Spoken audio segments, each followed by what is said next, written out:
Diego County NAACP. And I bring you greetings from our president and our executive body. Before we get started, I wanted to introduce our moderator for this evening. Her name is Ms. Natasha Howell, who also serves as our third vice president of the NAACP. However, before I turn it over, I wanted to acknowledge a few of our supporters in this process. A big thanks to Laura Hunter and Kate and Robin Sales from Surge, North San Diego County, Escondido, Indivisible, North San Diego County, Escondido Neighbors United, Together We Will, and the women of the NAACP. Hello, take it over, Natasha. All right. Hello, everyone. I am honored to be your moderator for the evening. Tonight's forum is the second of a 5 series to educate the North County community on voting in 2020's election. Before we get started, we wanted to thank each of the candidates for taking the time out of their busy schedules to be here. We also would like to thank the North San Diego County NAACP Candidate Committee for providing the space for this evening for a much needed forum. Now let's take a moment to go over a few housekeeping rules to ensure that everyone is heard and we stay on task. The purpose of this forum for each candidate will be given an allotted amount of time to speak per question. In order to get through this process, we ask that you adhere to the timer on the screen to your left or to your right. Do we see the timer?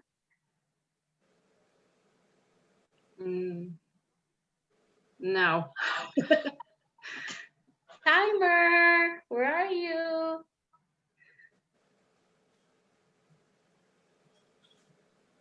All right, I'm sure it's gonna pop up. You can go ahead, Natasha, it'll be ready. All right, there we go. All right, sounds great. See, it was coming right there. There you go. Yes, so for this first question, I like to refer to it as your 30-second elevator speech. We are asking each candidate to please introduce themselves and tell the viewing audience what you want them to know about you and your platform in 30 seconds. Are you ready? So we're gonna go ahead and start with candidate Dara. Hi, my name's Dara Serwanka, and my background is far more one of public service than of public official. However, I'm proud to share my experience as both. I've worked as a social worker and executive director of nonprofit organizations for the majority of my career, which has spanned more than 20 years. I've always chosen work for which the outcomes would make systems more just and equitable. I've worked on infant mortality reduction for African Americans, access to higher education for first-generation students of color, and for the rights and concerns of Latina girls. I serve as an elected trustee for Palomar Health, and most recently as a trustee for a school board in East Escondido. I understand and am committed to working for equitable systems that serve people better. With those qualifications and passions, I'm running for Escondido City Council. Thank you. All right, thank you so much, Dara. We just want to make sure that we remember that with 30 seconds and we have an allotted amount of time to make sure that we get through everyone. So the next candidate is going to be April. Oh. Hi, my name is April Austin Pugh, and I'm a small business owner here in Escondido. My volunteerism, I really don't have the politicalism, but I have the volunteerism. I've been in Escondido for over 15 years. I've run Escondido Youth Baseball with over 500 families. My community involvement runs very deep. I'm very passionate about this city, and I believe I bring a new vision, a new voice. I am a personal trainer. I bring motivation and education, and we're going to get this city strong. Escondido strong. All right, thank you so much, April. So the next candidate is going to be Rick. Thank you. Hi, my name is Rick Paul. Thank you for hosting today's forum. I have lived in Escondido for 30 years. In one way or another, I've been involved with the following: Cafe, Compact, Daily Ranch, Dove, the East Valley Association, El Caballo Park, Encuentros Leadership, the Escondido Community Foundation, Escondido Creek Conservancy, the Escondido Planning Commission, Interfaith Community Services, PAL and Secret Santa, San Diego Department of Health and Human Services, and numerous individual community projects. As you can see, I'm the most qualified candidate to represent District 2. For more information, Thank you so much. Okay, so our next candidate is going to be Susan.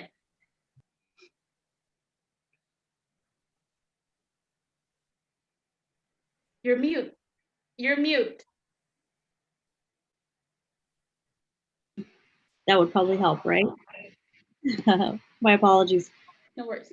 My name is Susan Revelis, and I'm here to be your District 3 City Council member. I'm here to support the progress and growth of Escondido for the future generations. We need improvement and inclusivity to further our communities. We have major budget issues to address in our city in order for us to prosper. Through strategy, evaluation, and prioritization, we can work towards a solution for this issue. Businesses also need the city's help to recover and thrive as we progress through this pandemic. If I am chosen to represent you, I will seize the opportunity to improve Escondido with transparency and lack of personal bias, working towards the greater good of our city. I am a leader of and for the people, working to create a collaborative voice for the community. I believe in community and serving my community. All right, you. thank you. Thank you, Susan. So the next one up is going to be Dawn Green. Ready. Good afternoon, everyone. My name is Don Green. I am the only candidate that has actual city council experience. That's not only for District 3, but actually on this whole panel. I'm endorsed by the San Diego County Democratic Party. I'm endorsed by labor organizations, many elected officials, and many private organizations. And I'm proud to hold the endorsement of 2 former presidents of 2 NAACP branches, Rob Howard for the North County and Bill Freeman for the San Diego branch. Thank you so much. I'll keep to my time. All right. Great job, Don. Great job. All right. And last candidate, but not least, is Vanessa. Make sure you unmute yourself, okay? Thank you. Hi, everyone. Welcome. It's Vanessa Valenzuela, and I am a 32-year resident of Escondido. I grew up here. I went to school here. I've worked the last 20 years in finance, and most recently as a controller. So I'm ready to use my professional expertise to help the city move forward. We have a lot of work to do, bringing businesses back and the economic recovery of Escondido. We have a lot of items on our plate to look at financially. I have 3 children who go to school 2 of them are in Escondido High School, and I've been a lifelong volunteer through many organizations in Escondido. So thank you for your time. All right, Vanessa, thank you very much. So very good. In this next segment, each candidate will be asked a series of questions, and you'll be given 1.5 minutes to respond to the question. Let's begin with the first question. So we're going to go and start with candidate Dara. You ready? I guess so, sure. All right. My Controversial. Sorry, I was gonna say my introduction didn't count as first, huh? Okay. You're gonna get a feel for what we're doing tonight. So a controversial land use decision may be made by the next city council meeting called Harvest Hills. Tell us your opinion. Do you support or oppose this project, and why? I oppose this project. I've opposed this project since I moved in actually to the neighborhood that is right adjacent to it and most affected since 2011.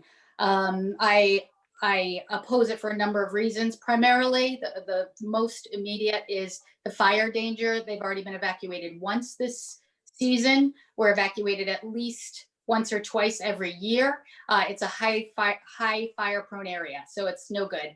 Also, I'm on that school board right there in that area, and the development will not pay for the increase in expense that school district will incur. It's off by millions. It's not a good project, and I've been recognized as a vocal opponent. The head of the opposition group, the Preservation Alliance, has endorsed me for District 3 because of my work specifically opposing that development.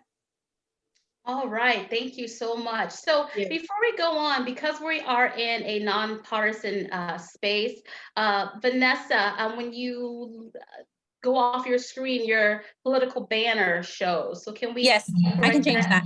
Yeah. All right, thank you so much. All right, so the next candidate is going to be April. Same question. Would you like me to repeat it? April? They're yelling at me. Aye, yeah, please repeat it. Bless Okay, you. awesome.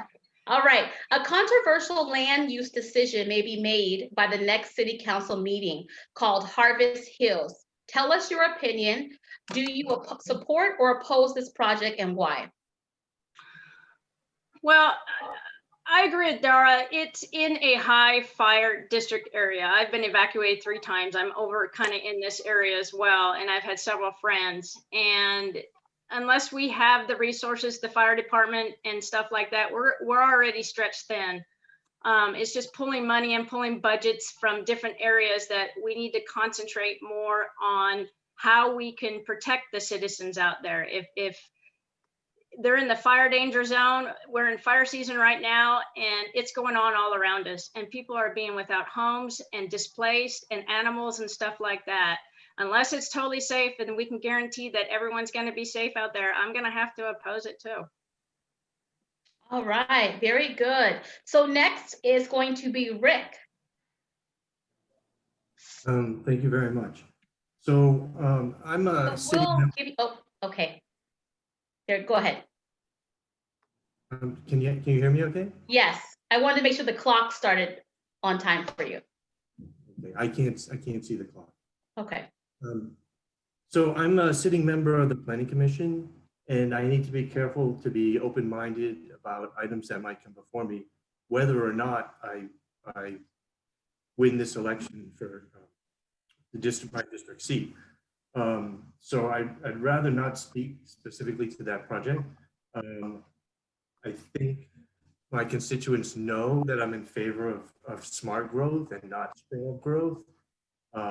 I have spoken out on other developments, and if you look at my history, you might assume I'm not in favor of this project, but I do need to be open-minded.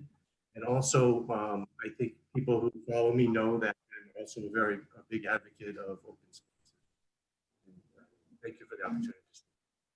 All right, thank you. So up next is going to be Susan. I am opposed as well. We do not have the infrastructure to support that, and we need to focus our efforts on sustaining and building what we do have in order to support our current city before we develop something like that. So. All right, thank you, Susan. So next is going to be Don. Thank you so much. I am opposed to Harvest Hills as well. I've been opposed from it from the very beginning. In fact, I was at the council meeting when this project, which was previously denied in 2004, came back in 2014. So it's a bad deal for Escondido. Along with the fire danger that has been mentioned, and along with not being able to pay for the schools, which has been mentioned, new development of this type, sprawl development, never pays for itself. The developers are allowed currently under the county general plan, and the land is under county jurisdiction, are allowed 27 homes.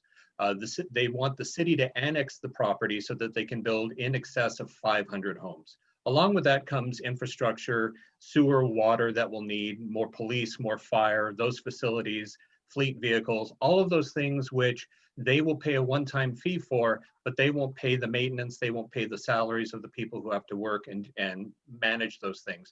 So new development never, ever, of this type, never, ever pays for itself. So based upon all the objections that have been said, I oppose Harvest Hills greatly. And as I said, I've been opposed to this from the very beginning. In fact, I wrote 2 pieces back in 2014 when it went before the council, which were published in the San Diego Free Press.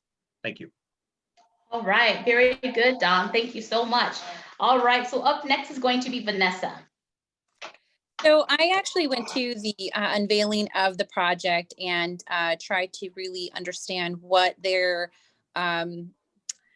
sort of goal was. And I really believe that, like many people have already stated, that there at the time and still today, there's a huge fire risk for those living in that area.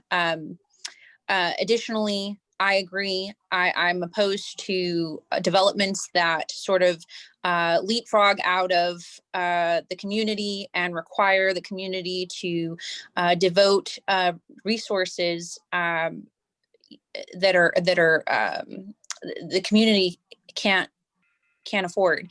That's not the way that our city's general plan is designed. And so to be consistent, we need to stick to building where there's already infrastructure and continue to promote projects that are consistent with Escondido's general plan. Thank you. All right, thank you, Vanessa. Very good. So we're up to our second question, and this time we're going to start with Tina. You ready, Tina? I'm sorry, not Tina. Vanessa. Actually, let's go with Dawn, because Tina's not here. I had a pre-script. Okay, so the Escondido Climate Action Plan update is expected to fund projects and actions in investment neighborhoods where pollution is its highest and the community characteristics such as income and demographics is at its lowest. How will you seek to bring environmental justice to the city of Escondido if you are elected, Don? Great question. As a candidate for District 3, one of the areas that is being considered is the East Valley Corridor Update Project. This is a very low-income neighborhood, but it has a high retail value as well. So what we need to do is we need to focus on mixed-use, infill, and affordable housing in this area, so that we can keep the people who live in that area. We can raise the property value so that they benefit from the equity that is gained, and we can also have them.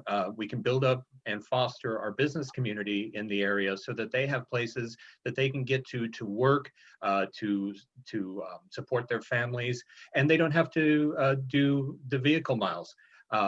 I understand all of the climate change impact and the equity impacts that go into a climate action plan, which is why the Sierra Club has endorsed my candidacy. We have an absolute great opportunity at this venture to make sure that we are going into our areas, especially in District 3 and in District 1, our neighboring district, where they have the highest levels of impermeable surfaces, the lowest tree canopy, and we can really make a quality impact on the lives of the residents of these districts by increasing tree canopy, by planting fruit producing trees to provide free fruit there. Also, a strengthen our Adopt a Lot program as well. All right, Don, thank you. So April, would you like me to repeat the question, or you're good to go? I'm good to go. All right. All right, so what we need to do is educate these people and help them along. We have a lot of open use areas that we can do some farming and planting and help sustain that area with some, as Don said, mixed use, but also use some vegetation. We need to make Escondido a little bit greener, and we can build our farmers market up and help people that way. We have, as I said, we have a lot of open spaces that we could use for farming and agriculture and get that back up to help with climate change, and also to sustain fruits and vegetables to get us healthier again.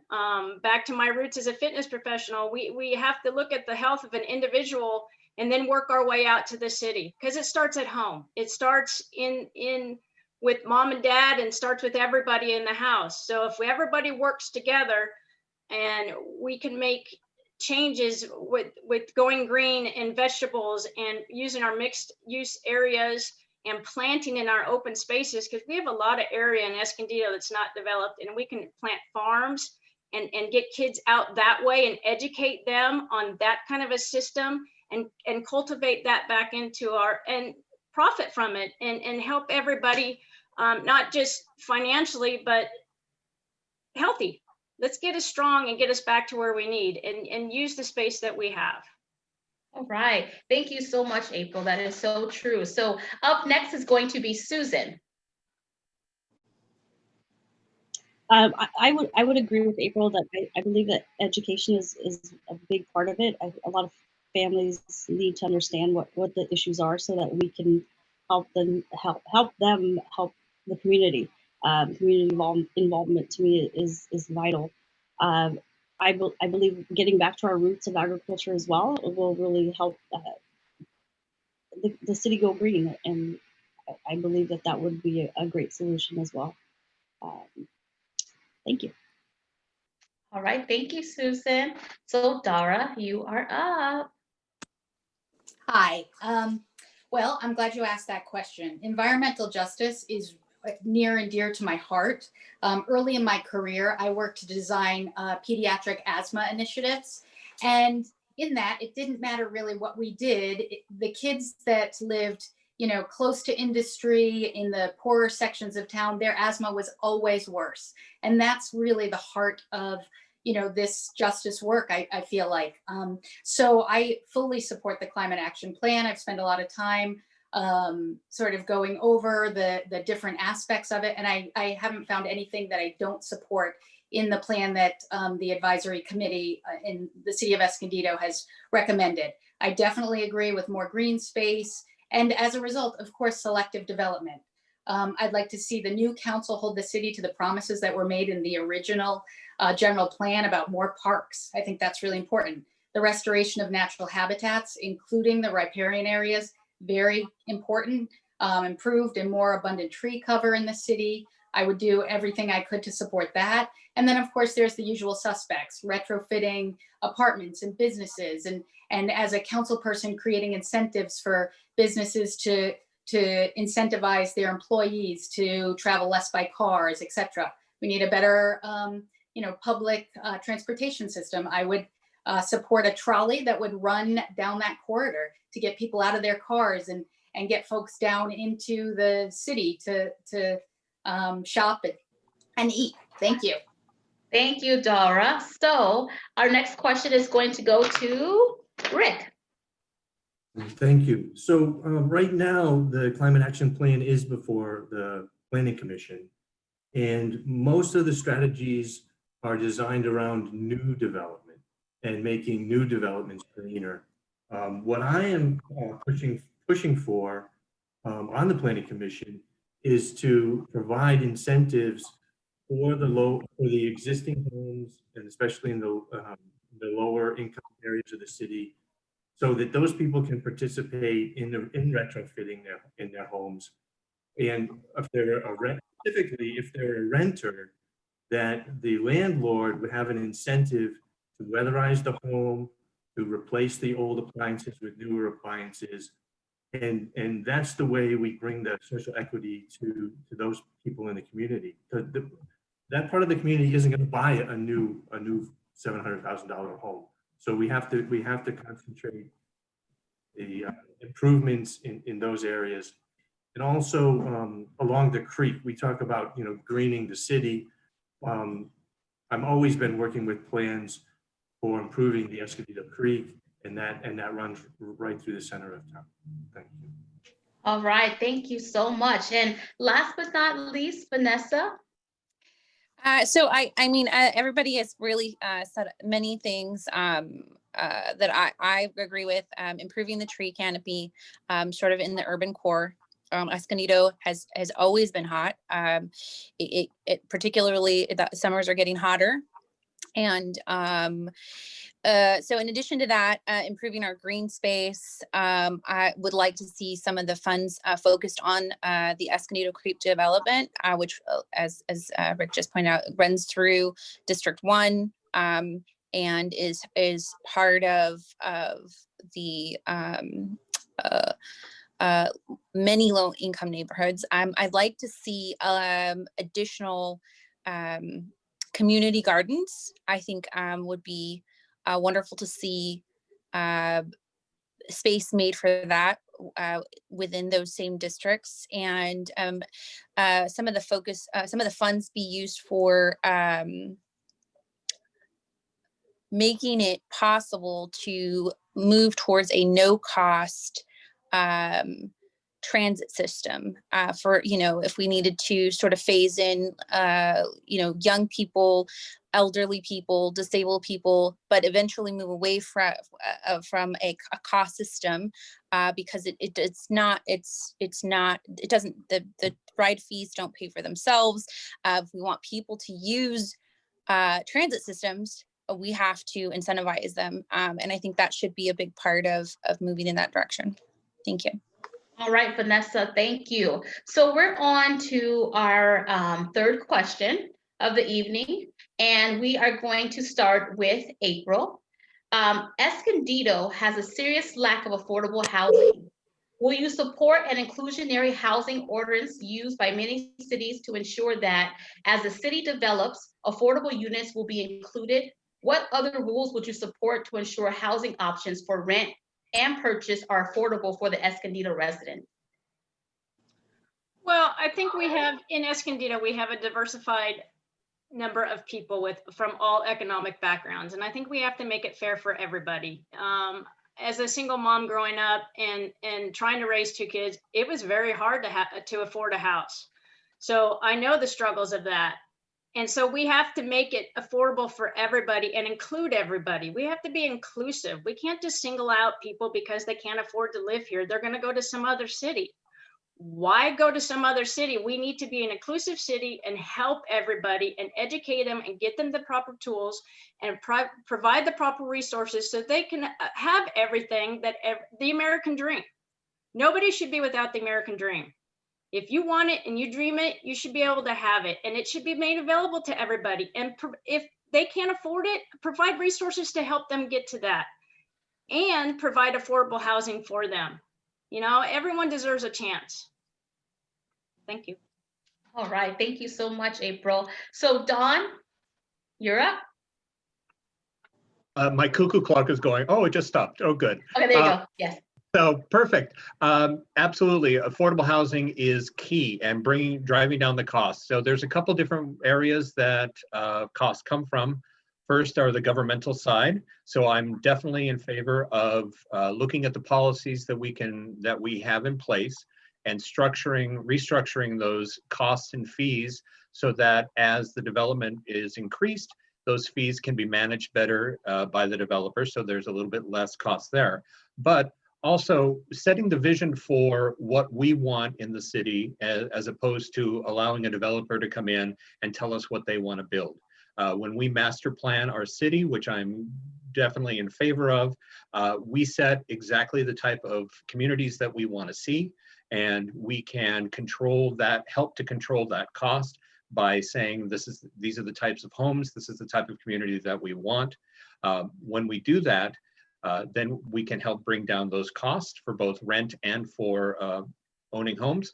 Also, something that the city of Escondido doesn't do that we did in my work in Oceanside is to go and solicit the federal government for more federal funding to help our first-time homeowner program, our CBDG funds, our home funds, but we have to go to Washington, D.C. to do that. We don't do that as a city now, and that's something that I will make sure that we start to do when I get onto the council. All right, very good, Don. So we are going to head over to Rick. Thank you. So low-income housing is actually my weakest suit, and I recognize that and trying to learn more about it. I met with the city staff a few weeks ago specifically to talk about that. What federal funding do we have, and how have we been allocating it in the past? And I don't really have clear solutions. I see the problem. I hear the problem a lot from the community, but my gut feeling is we don't have the right policies in place, and we're not telling it, like Don mentioned, that we're not telling the developers what we want. A great example is the new hospital, the 510 units at the old hospital site includes no low-income housing, and that's something the city has asked for. So we obviously have some policy defects that we need to correct. All right, thank you very much. Dara, you are up next, and the clock is ready for you. Okay, thank you. Thank you for the You're welcome. question. Just quick answer, yes, I support inclusionary housing policies, absolutely. I think there's a lot of different things that we can do. I know we have some pretty good partnerships with some affordable housing providers now. Community Housing Works has a number of different housing developments across our city. I think we need more of those. I support, basic things as well, like, tiny houses and ordinances that support that. I think there is just an overall lack of housing as well in Escondido, just across all income lines. And so I think we need to look at, again, building in our city core and making more just housing available across the line. I also agree that we need to maximize the different funding streams that are available through the state government and through the federal government. CDBG dollars, I think, can come into play here. And I have some experience doing that. So I would welcome renewed partnerships with, those providers. Thank you. All right, thank you. And next, this is for Vanessa. So I support inclusionary housing measures requiring developers to include affordable housing. Additionally, I would like to see the city of Escondido do something like what the county has done, which is create a sort of a blueprint for doing accessory dwelling units and allowing them to just be streamlined so that those can be increased. Right now, we don't have that. And I think that would add to our units. Additionally, we do get CDBG money. We have a program for homeownership that I don't think we utilize or advertise, and we actually could redirect some of those CDBG funds in other ways that we're not doing right now. We're using it for street lights and things of that nature, and we could be providing more supportive housing and looking for other ways to work with houseless people. And just, one final thought is that we sort of know that the minimum wage is not is not cutting it for anybody to be able to afford a 1-bedroom or a 2-bedroom apartment, a rental in Escondido and many other places. But I think until we are able to provide the units that we need to bring the housing to where we want it, I think that rent stabilization should be reviewed, and whatever we can do legally as a city to support things of that nature. Thank you. All right, thank you, Vanessa. All right, so we have, last but not least, is Susan. Okay. Well, I definitely support inclusivity. Susan, we can't see your face.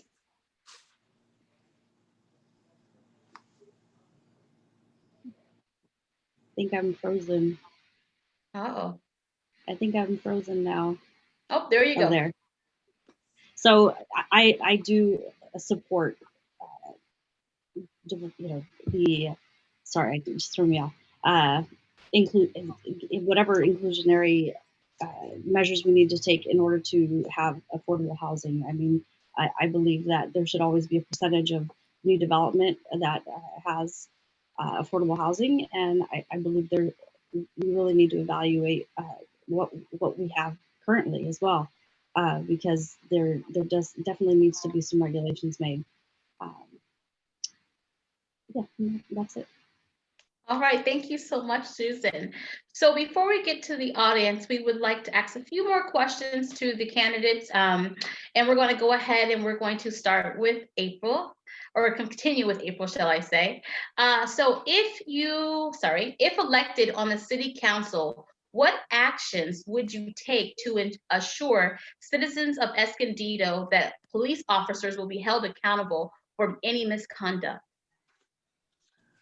Well, first of all, I make sure that we have body cams on everybody and they're active all the time. That's transparency that everybody needs, and totally held accountable for their actions. If inappropriateness does happen, swift action is taken. And we need to educate, again, back to education, get the proper training. Yes, it's going to take money, but we need to properly train the police or use other resources and help EMS, so when they can assess the situation and they go there, that they can de-escalate it when they get there. So I want to make sure we have proper body cams, we educate, and we properly train, and then we give them, mental health is a huge issue. There's a lot of stress that these guys are under and women are under when they put on a uniform, any kind of uniform. So we have to make the resources that are available for them to help decompress that so it doesn't escalate into a situation that can't be unforgiven. Education, transparency, have the cameras on, have everyone see what's going on, and make sure that action is taken if something does happen, and swift action, and the appropriate action needs to be taken to protect everybody, not just the people in the men, everybody around our city. We need to feel protected, and we need to have trust. We need to gain the trust back with our community, and that's in community involvement. Let's all work together for a common good. All right, thank you, April. So is it safe to say that you support an oversight committee? Yep, I do. Everyone needs to be held accountable for their actions. I don't care who you are. Nobody is above the law or above anybody. Right. Everybody needs to be held accountable for their actions. All right, thank you so much, April. So we'll move on to Don. Thank you. Yes, I would absolutely institute an independent citizens oversight committee. Our police department has, for the last decade, run very independently without any oversight whatsoever. In fact, last year, our police department just changed its policies and procedures without having any council input, without having any public input. That has generated policies that are very detrimental, especially to our populations of color. In 2018, the latest statistics show that 55% of the stops that in Escondido were persons of color, 65% of those were of Latino heritage, and that's just not correct without having some sort of oversight and watching of that. So I would institute a citizens oversight committee, which would have teeth, which would review whether it needs to be monthly or quarterly, whatever we decide that we need to do, would review all the stops, would review any use of force, and give input back to the council so that we can set policy. One of those policies that the council can set would be a call initiated, not a self-initiated stop program with the police department. We need to have our citizens asking for our service. We don't need to have our police out looking for problems or looking for things that they can get involved with. We have too many things that we have going on that we need to change in Escondido, absolutely. All right, thank you very much, Don. You're always paying attention to the time. I appreciate it. All right, so up next is going to be Vanessa. I would agree a lot with what Don just said. I grew up in Escondido, and it's been pretty unaccountable for even longer than the last decade. We certainly, back in the 90s, we had a SWAT team here. There was heavy police presence in the schools. I would agree. First, we need a citizens oversight committee. I think additionally, I agree with April that body cams is the right direction to move in. I don't see any reason why we shouldn't have that. And I think that a lot of the funds that we're going to have to evaluate all of our budgetary funds, but really try to refocus in investing in the community and developing a relationship, moving funds to social workers, instead of sending out police officers. And I'd like to see I know a lot of cities have done this, different kinds of empathy training. And lastly, I would like to see a disconnect of the relationship with police in our schools. And that's been a long time coming. So that is my thoughts on that. Thank you. All right, thank you, Vanessa. So Dara, you are up next. Hi, okay, thank you. Likewise, I agree with April about the body cams, definitely all the time. I think it's really important that the police have regular unconscious bias training. I think that continues to be a huge issue. And I think, even prior to that, we need a better screening of our recruits that are going into the police force. I agree, regular standards of conduct that are audited, that are reported to the city manager and then to the city council and also to the public. There should be no exceptions to that. I believe in an oversight committee, if you hadn't gauged that, and it should be comprised of the public as well as police, because I think they need to work together to see any real change. And it's not in the city council purview, but I do believe as a nation, we need to get rid of civic amnesty for abusive police officers. That's got to go. I'm very glad that Chief Varso, Escondido's police chief, has implemented the 8 Can't Wait. I think there's a lot of data support that supports that about 70% of violence can be avoided. I also believe that outside of direct police policies, as a community, we need to promote policies, community-wide, and practices that actually support inclusiveness. Things like ensuring city programs are equally distributed throughout Escondido, that school districts do more than, just allow interdistrict transfers, but instead promote that so that our schools are a bit more equal in quality. So inclusive policies throughout the city, I think, will also help. Thank you. All right, thank you so much. So we're going to go on to Rick. Thank you. I hear a lot of comments that seem to be confusing accountability with policies. The question was about holding our officers accountable. And I think the department itself does a very good job of holding the officers accountable. And I was going to say, some of the issues are more about the policies that the officers have to abide by. And that's where the city council has been lax in their oversight of the police department. I had a good relationship with Chief Mahar, a good relationship with Chief Carter, and as soon as COVID gets over, I hope to have a good relationship with our new Chief Varso. In general, I'm pretty happy with our police department. We don't have all kinds of negative press and all kinds of accountability issues that we need to address. We have some policy things that we need to work on. Thank you. All right, thank you. Let's see here. I believe I got everyone on that question, right? I believe so. All right, so we're going to take some questions from the chat box here. So let me pull it up, and the first question I will have go to Vanessa. So let me read the first question. Have any of the candidates taken campaign donations from developers? I have not. I have pledged to not take any developer funding. All right, okay. And then we'll go over to Dara. Hi, my stance on taking campaign contributions is I will not accept campaign contributions from folks that have imminent business before the council. I won't exclude any particular group, however, and as such, yes, I would accept the developers if I, believed if I had a relationship with them, B, if I believed that they were doing good development, and C, like I said, as long as they don't have imminent business before the council. Very good. All right, Rick. All right, thank you. This election in my district has only come about because of John Maston's passing. And so this was a very, very quick to put the campaign together.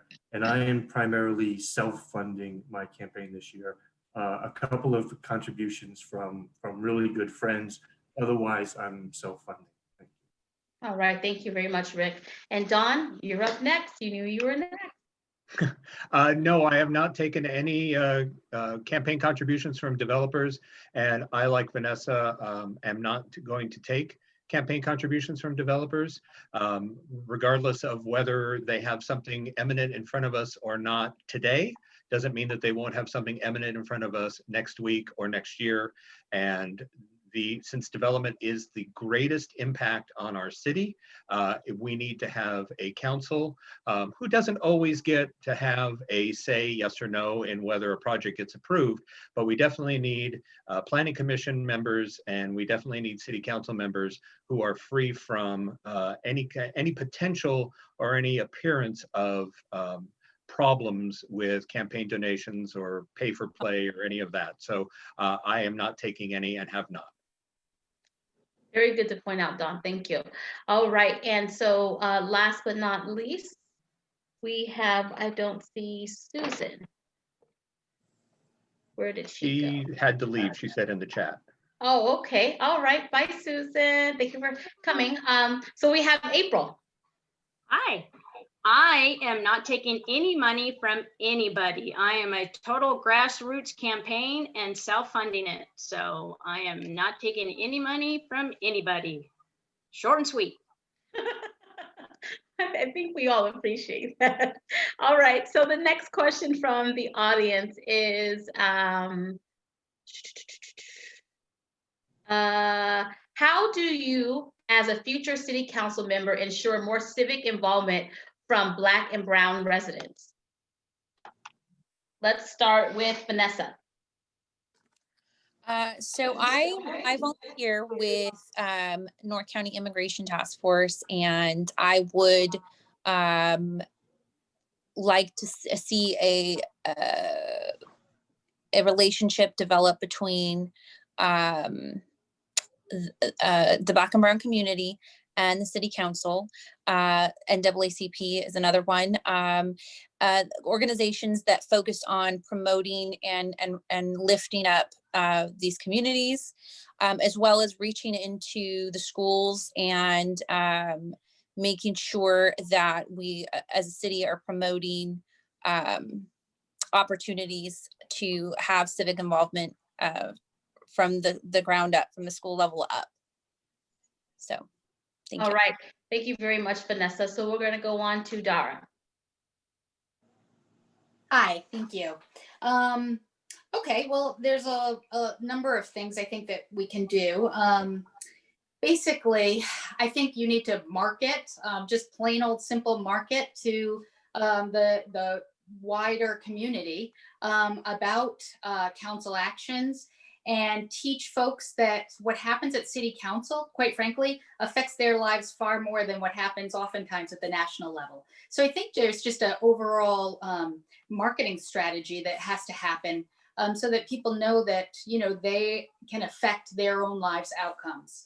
I think, you know, adding to that, that kind of marketing needs to be bilingual and accessible to all of the different segments of Escondido. I also think it would be nice to put things on the agenda that are interesting to people, because quite frankly, you know, your average citizen doesn't care that much about, I would say 90% of what the council is talking about.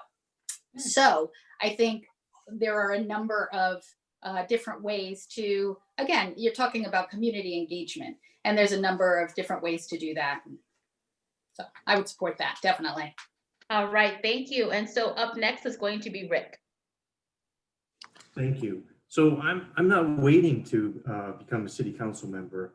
Some of the organizations I already work with, like a cafe, a Compact, and Quentros Leadership, they're already working with young people, giving them a sense of community, a sense of purpose, and helping instill that. So anyway, so I'm not waiting to become a city council member to do that. And I like one point of clarification. Someone mentioned planning commissioners raising money from developers. Planning commissioners are appointed and don't raise money from anybody. All right, thank you, Rick. I thought you knew, but Dawn, you're up next. I did. I was waiting for the introduction. Okay, sounds good. So I, like Rick, I have not waited to bring better interaction. For the last few years, I have been an online editor, a writer for a progressive bilingual newspaper that serves Escondido. I am bilingual. And when I ran for council in 2012, I asked, and one of my platform pieces was that we have agendas for both boards and commissions and the city council translated into Spanish. And that is something that I will continue to see. The problem with City Hall is that it's been pretty much exclusive to citizens, or to those people who believe that they need to be citizens to access their local government. We need to change that feeling and that style in our City Hall. Part of that will be the translation of agendas and more information into Spanish, which is the predominant language, second language in Escondido. Also embracing our heritage. Escondido, a lot of Escondidoans don't know that where our current public transit center was Bracero housing. We have a huge Latino history and heritage as part of our community that we need to embrace, we need to champion, and we need to celebrate. And we can start to do that with policies at City Council that make our doors more open and not closed. All right, thank you so much, Don. And last but not least is going to be April. I think we need to do a better job as far as making it fun.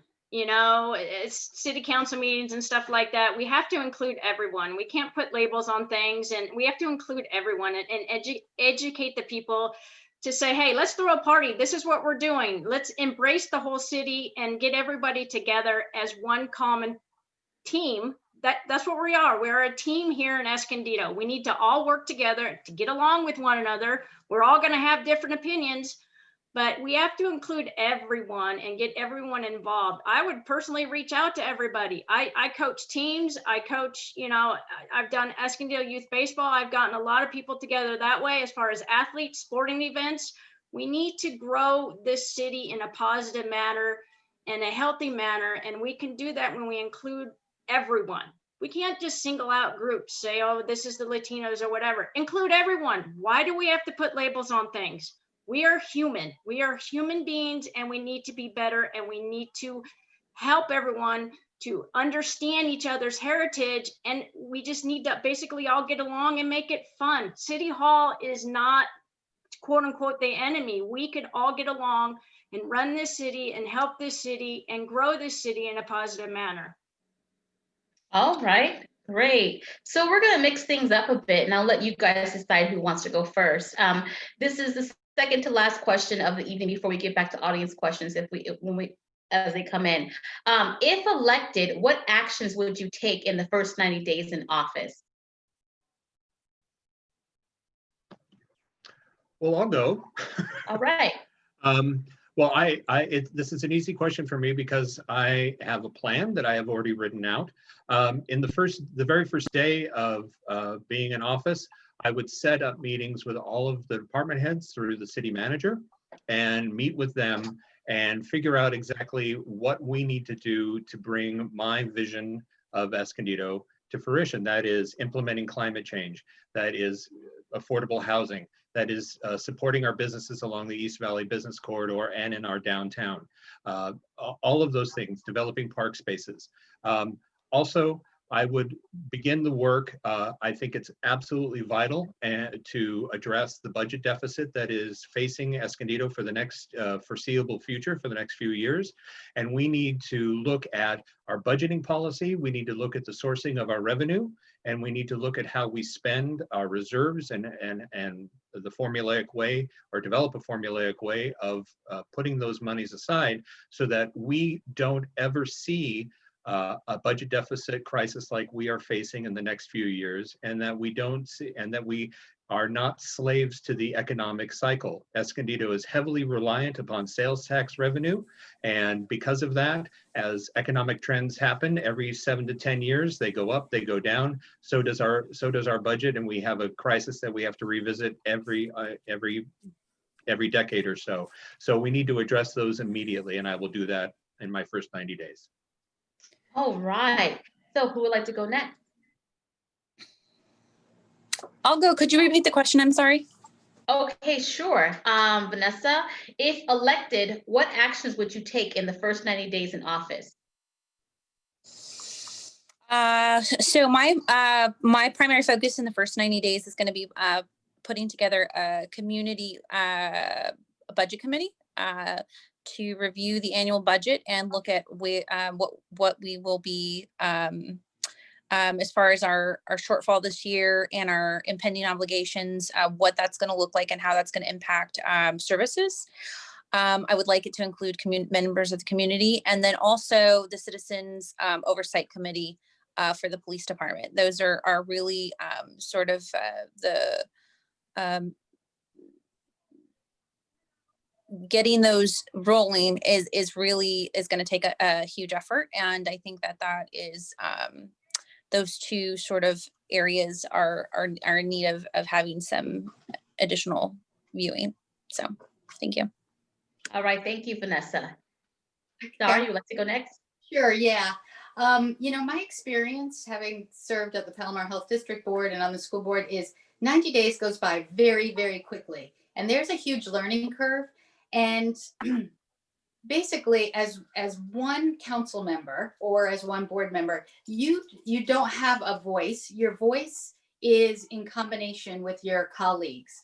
And so it's important to spend a lot of time, especially in the first 90 days, learning and hearing from the experts and imparting, your priorities, certainly, but it has to be a dialogue. And so I would support that relationship building, because I've learned that to come in with a long agenda is, the quickest way to get nothing done, quite frankly.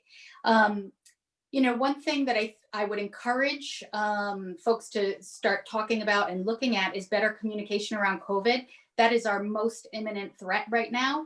And I don't think the city's done a great job in terms of communication. So I think that, I would try to influence folks to make that a strong plan. And of course, the other things that people have brought up, the budget deficit going into next year, it's about 10% of the overall budget. So we're going to need to address that right away. But again, I would do that through relationship building with my colleagues on the council, as well as the staff, because honestly, it's not the job of a council member to do the work of a staff member. So that's just good boundaries. All right. Thank you so much, Dara. I apologize. The clock was not in sync with your answer, but you worked through it, so that's perfect. So who would like to go next? Yes. All right, Rick, you're up next. Thank you. So I agree with Dara a lot that the first 90 days you need to learn and get your feet wet.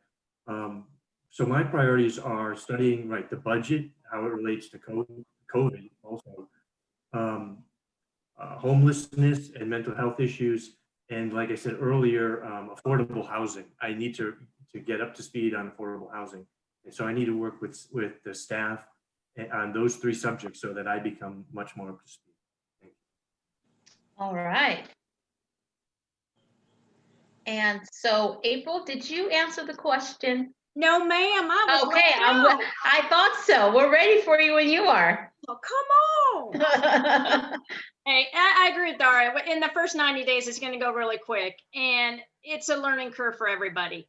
But our biggest thing is COVID. We have to educate everyone in COVID on how to recover and rebuild. Our small businesses took a huge hit, and we have to try and get the mom and pop shops back and try and help them recover. So I would be interested in all the resources that we can help everybody recover from this, so we can recover, rebuild, and then rejoice. And again, there's so many issues to tackle, but it's just going to be a learning curve for the first 90 days. But I think we need to educate ourselves on how we can move forward past this pandemic and move better towards a healthier Escondido and a stronger Escondido. All right, thank you so much, April. So before we ask the last question of the evening, I would like to ask the candidates to drop their public contact information in the chat box for those that may not have an opportunity to ask a question, or for someone who may want to assist you with your campaign. We had tons of questions that came in, but unfortunately, due to time, we're not going to be able to get to them all. So we'll be sending the candidates an email to answer them offline. So I'll give you a moment to do that.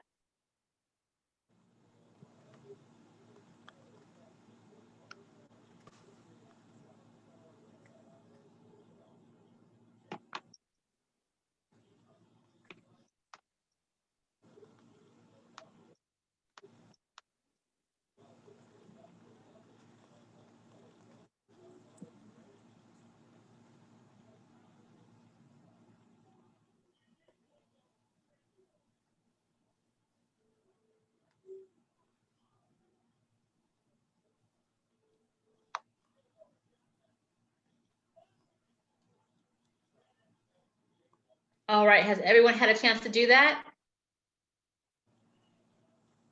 Almost. Okay.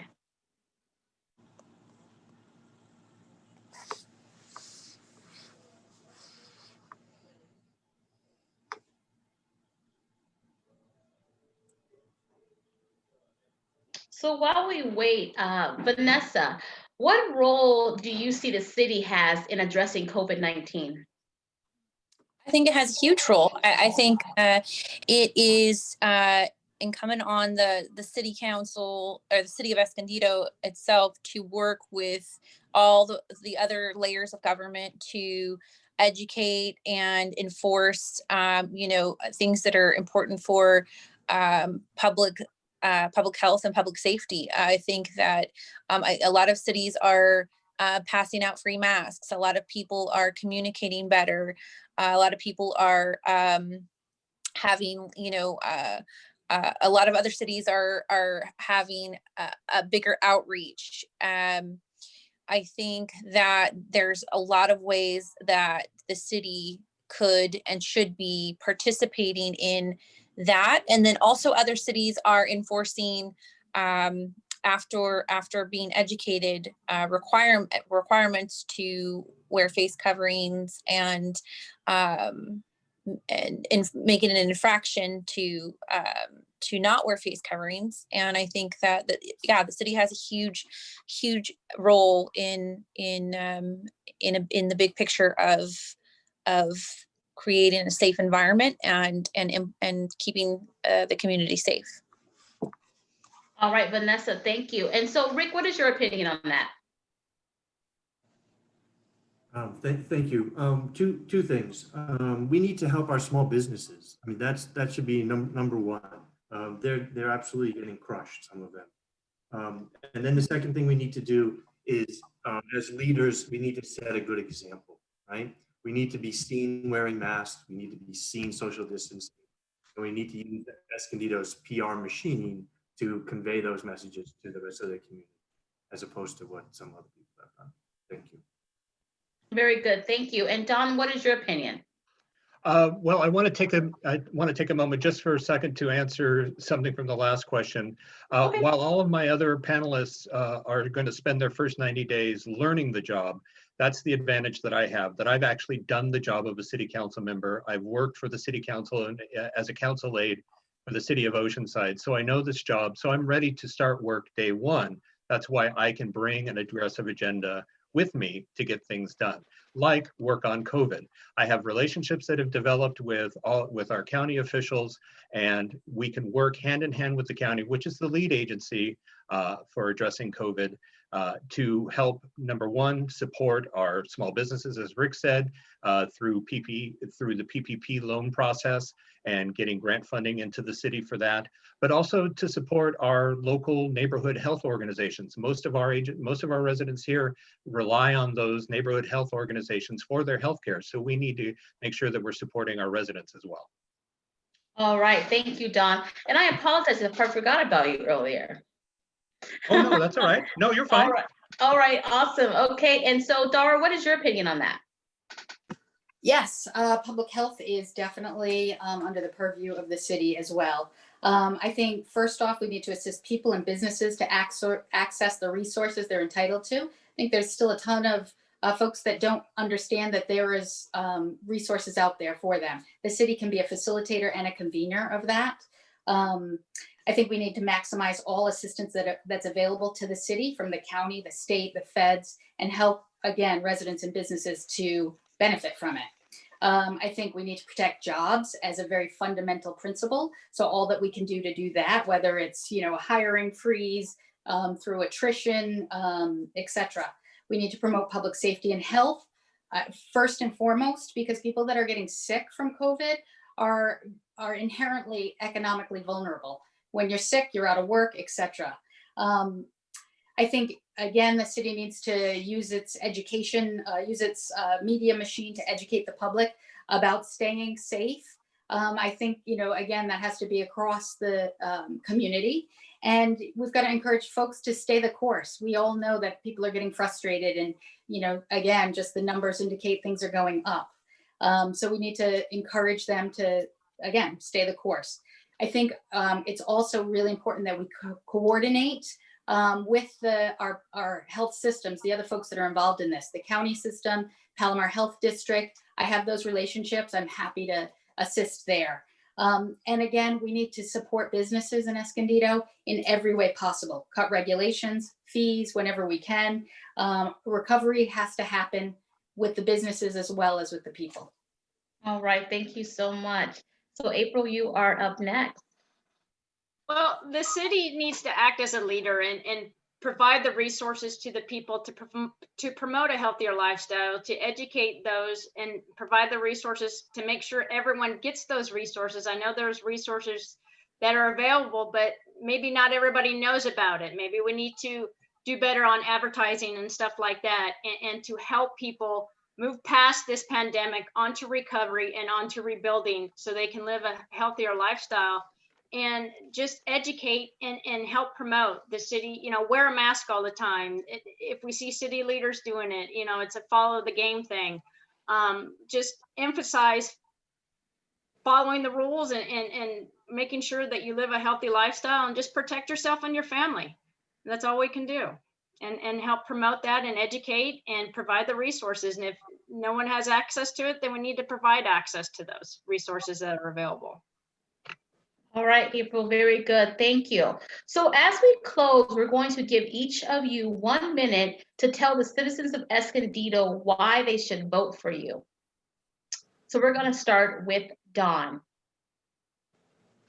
Thank you so much. Thank you for to the North County San Diego NAACP branch for holding this. The choice is clear. I have the experience with local government that is vital to maintain the work that we have done, to continue the work that we've done, and to address the issues that Escondido faces. For the 4 years that I was a council aide, as I said, I did the work of a city council member. I sat in all the meetings. I know how to talk to developers. I know how to talk to city staff. I wrote legislation. Somebody said earlier that it's not to do the work of staff. Certainly it's not doing the work of staff, but if staff does not have specific direction and does not have somebody telling them what their vision is, what their ideas are, and how to bring that about, nothing will ever get done. So my plan, my vision, which I've had on my website laid out all along, includes many different aspects that we've talked about today. We didn't get into community choice energy. We didn't get into a lot of different things that I want to bring to the city, and I have the experience to do that. Again, I'm endorsed by the San Diego County Democratic Party, by the Labor Council of San Diego and Imperial County, the Building Trades Council, the Sierra Club. I'm endorsed by Equality California. I'm endorsed by the Teamsters Joint Council, many elected officials and past presidents of branches of the NAACP. I'm Don Green, and I'm running for Escondido City Council District 3. Thank you. All right, thank you very much, Don. Next is going to be Vanessa. Thank you. So thank you for having me, and thank you for putting on this forum. I'm happy to be a part. I am a lifelong Escondido resident, and I am invested in seeing Escondido get through this this financial difficulty and now through COVID. I have been involved in the community my whole life, and I am ready to serve to be an advocate for working class families on the city council. I have experience in finance, and I'm ready to tackle all of the tough financial issues that we've been encountering and the ones that we're going to be encountering. So I would be, humbled to be your representative in District 2. And you can visit my website at vanessa-valenzuela.com. And I'm ready to move Escondido forward. Thank you. All right, thank you so much, Vanessa. So Rick, you're up next. Thank you. So at the beginning of the forum, I tried to mention some of the organizations I've worked with. And so for 30 years, I haven't been on the city council, but I've been getting things done in Escondido and in District 2, my district. I worked for a long, long time on Daily Ranch, helping support that. If you've been in the area, you know that Eureka Springs was going to have a public works yard in their open space. It's now going to have El Caballo Park. I mean, that plan has got my name all over it. I was one of the primary leaders and drivers of that.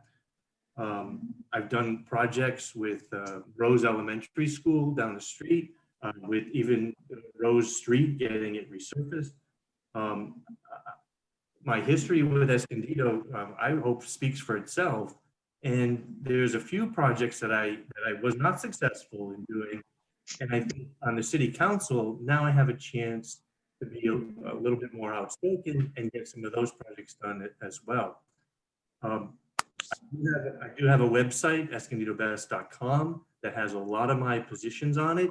And I would encourage voters to go there. And if you have a specific question, call me. I'm getting phone calls all the time now, which is great. And I love that. And I'm learning more about the community because of that.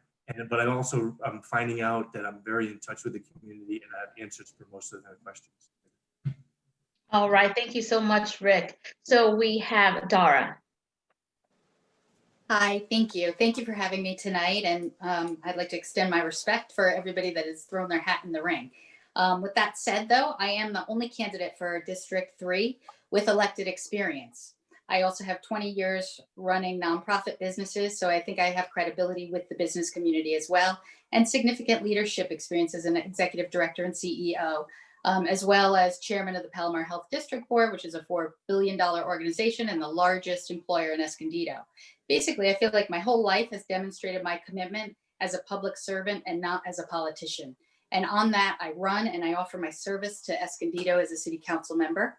Anybody that wants to know more about me can find me at daracforesco3.com. Thank you. All right, thank you so much. And last but not least is April. Oh, hi there, everyone. Thank you, everybody, for hosting, and thank you, everybody, for taking the time out of their busy schedules to come and do this. Running for city council is fun. I'm having a good time. I'm not taking any money from anybody. I'm running this totally grassroots. I am for the people, by the people, and I can be a voice for Escondido on District 4, and I can motivate and educate and get us to where we need to be. I am a new vision. I bring a new set of eyes to the city, and it can help with that. I have a lot of volunteer experience. My dog is at the door.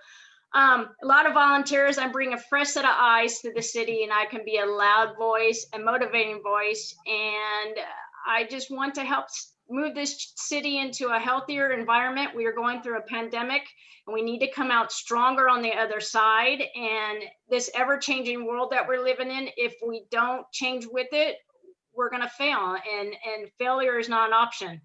We need to pick each other up. We need to work together as a community to get the job done. And everybody, I don't care if you're Democrat or whatever, Republican, we all need to work together for a common good for this city, to move this city to where we need to be. And I can be the voice of the people, and I want to help everybody move forward in a happy, healthy manner.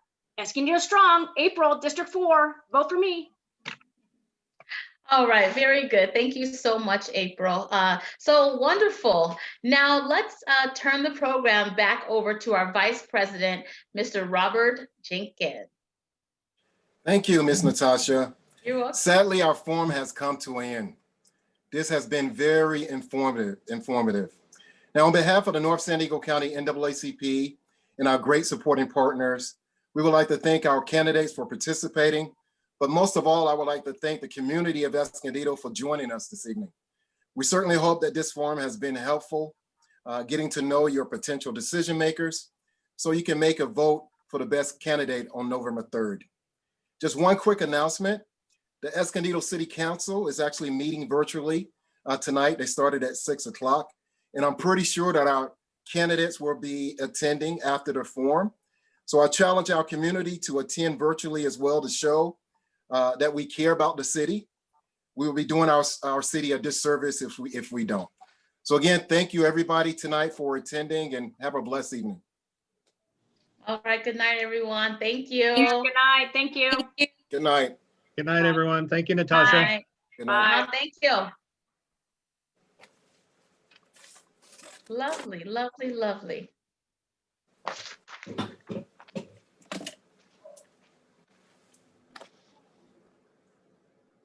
Great job, Rob. Great job, Natasha. Well, thanks. That was awesome. Well, thank you. We are still